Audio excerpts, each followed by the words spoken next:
BNP chairperson Begum Khaleda জিয়াকে যে চিকিৎসা দেওয়া হচ্ছে সেটা তার শরীর গ্রহণ করছে, এটা খুবই ইতিবাচক বলে জানাচ্ছেন তার ব্যক্তিগত চিকিৎসক doctor AZM Zahid Hossain.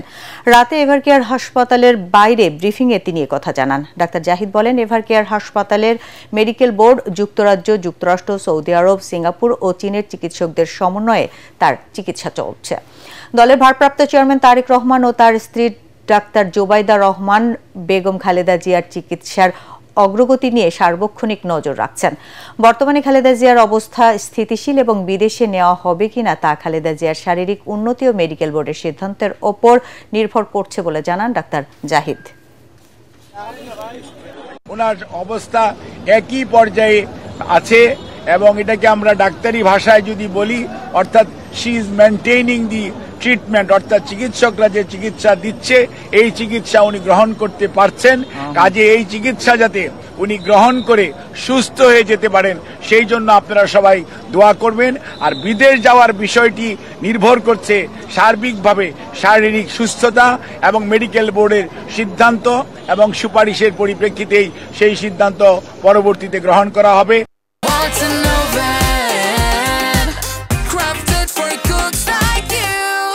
BNP chairperson Begum Khaleda জিয়ার শারীরিক অবস্থা সংকটাপন্ন বলে জানিয়েছেন বিএনপি মহাসচিব মির্জা ফখরুল ইসলাম আলমগীর। তিনি জানান, বেগম জিয়াকে বিদেশে নেয়ার সব ধরনের প্রস্তুতি রয়েছে, তবে স্থিতিশীল হলে তাকে উন্নত চিকিৎসার জন্য বিদেশে নেওয়া হবে। তার চিকিৎসার স্বার্থে হাসপাতালের সামনে নেতাকর্মী ও শুভাকাঙ্ক্ষীদের ভিড় না করার অনুরোধ জানান তিনি।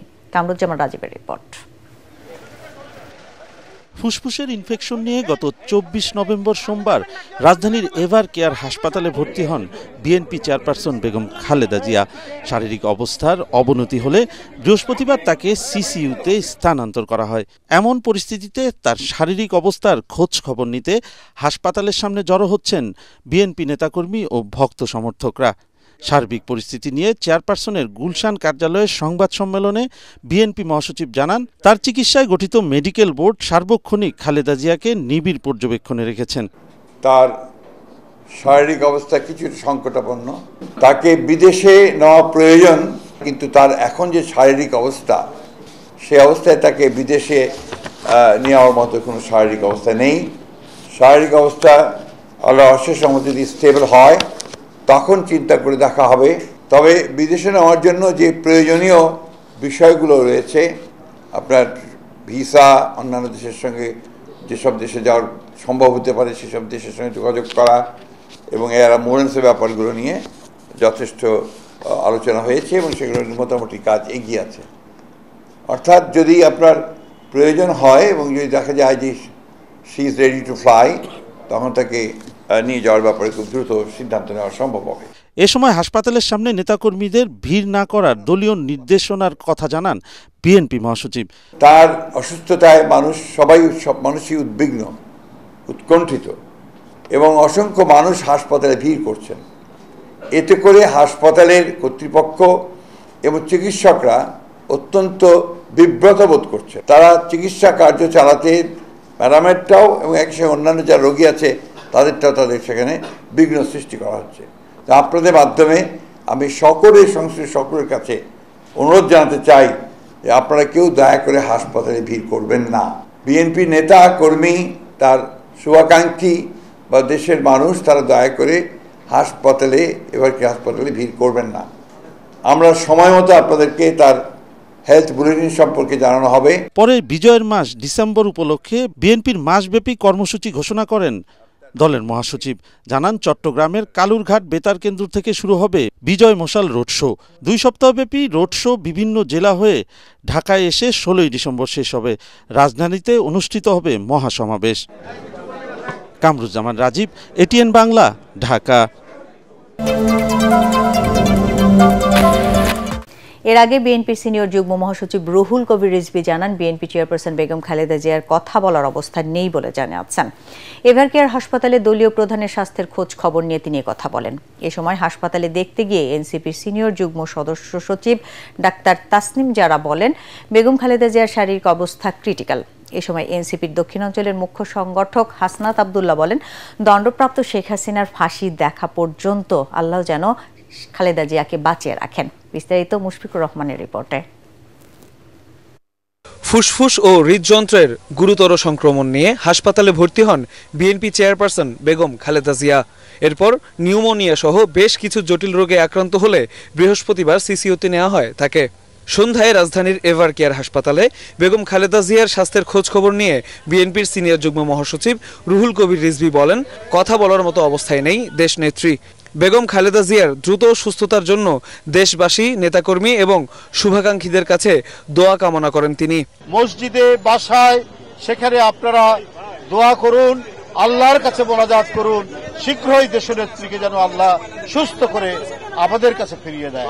জাতীয় নাগরিক পার্টি এনসিপির শীর্ষ নেতারা হাসপাতালে আসেন। খালেদা জিয়ার শারীরিক অবস্থা ক্রিটিক্যাল বলে জানান দলটির সিনিয়র যুগ্ম সদস্য সচিব ডাক্তার তাসনিম জারা। এ সময় এনসিপির দক্ষিণাঞ্চলের মুখ্য সংগঠক হাসনাত আব্দুল্লাহ বলেন, দণ্ডপ্রাপ্ত শেখ হাসিনার ফাঁসি দেখা পর্যন্ত আল্লাহ যেন খালেদা জিয়াকে বাঁচিয়ে রাখেন। যার কারণে ওনার আজকে এই পরিণতি হয়েছে। একটা ক্লিনিক্যাল একটা অপারেশনের মধ্য দিয়ে উনি গিয়েছেন, উনাকে মেডিকেলের অত্যাচারের মধ্য দিয়ে গিয়েছেন। আমার মনে হয় আল্লাহ উনাকে হাসিনার ফাঁসি দেখা পর্যন্ত উনাকে যেন আল্লাহ বাঁচিয়ে রাখেন। উনি দল মত সবকিছুর ঊর্ধ্বে উঠেই সব সময় ফাইট করেছেন, সহনশীলতার প্রতীক ছিলেন। আমরা এই মুহূর্তে চাবো যে সবাই দল মতের ঊর্ধ্বে উঠে, রাজনীতির ঊর্ধ্বে উঠে ওনার দ্রুত আরোগ্যের জন্য সকলে দোয়া করবেন। এদিকে বেগম খালেদা জিয়ার অসুস্থতার খবর শুনে শুক্রবার রাত থেকে হাসপাতালের সামনে ভিড় করছেন বিএনপির নেতাকর্মীরা। তাদের প্রত্যাশা, সুস্থ হয়ে দ্রুতই নির্বাচনী মাঠে ফিরবেন বেগম জিয়া। তার অবস্থার কতটুকু উন্নত করা যায় আর নিবিড় ভাবে তার যে সমস্যাগুলি রয়েছে, জটিলতাগুলো রয়েছে, তার উত্তরণের করার জন্য সর্বশেষ চেষ্টা আমাদের ডাক্তাররা করছেন আর কি। যেই সংবাদে সবার মধ্যে উদ্বেগ সৃষ্টি হয়েছিল, পরিস্থিতি তার চাইতে কোন রকম অবনতি হয়নি। উনি স্টেবল আছেন। তারা কোনো আশাবাদের কথা বলছেন না, কিছু বলছেন না, কিন্তু বলছেন গত কয়েকবারের মতো যেরকম তিনি খুবই ক্রিটিক্যাল অবস্থা থেকেও আবার ফিরে এসছেন, উনি ক্রিটিক্যাল অবস্থা থেকে স্টেবল হয়েছেন। ভবিষ্যতের জন্য দোয়া করবেন আপনারা।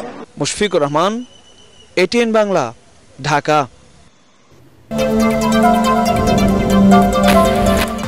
প্রধান উপদেষ্টার কার্যালয়ে উপদেষ্টা পরিষদের বিশেষ সভা অনুষ্ঠিত হয়েছে। প্রধান উপদেষ্টা ডক্টর মোহাম্মদ ইউনূসের সভাপতিত্বে অনুষ্ঠিত সভায় সাবেক প্রধানমন্ত্রী ও বিএনপি চেয়ারপারসন বেগম খালেদা জিয়ার সুস্থতা কামনা করে দোয়া ও মোনাজাত করা হয়। সভায় বৈদেশিক অনুদান রেগুলেশন অধ্যাদেশ 2025-এর খসড়া নীতি ও চূড়ান্তভাবে অনুমোদন দেয়া হয়। এই সংশোধনের ফলে এনজিও নিবন্ধন আরও সহজ হবে এবং অনুদান ছাড়ের শর্তগুলো শিথিল করা হয়েছে। এখন থেকে বছরে 50 লাখ টাকা পর্যন্ত অনুদান গ্রহণে আর পৃথক অনুমোদনের প্রয়োজন হবে না। আইনটি আরও অংশীজন বান্ধব করে আপডেট করা হয়েছে। সভায় প্রবাসী কল্যাণ উপদেষ্টা ডক্টর আসিফ নজরুল জানান, আরব আমিরাতে জুলাই গণ অভ্যুত্থানে অংশ নেয়ার অভিযোগে আটক অবশিষ্ট 24 জন প্রবাসী বাংলাদেশির কয়েক দিনের মধ্যেই দেশে ফেরত আনার প্রক্রিয়া সম্পন্ন হবে।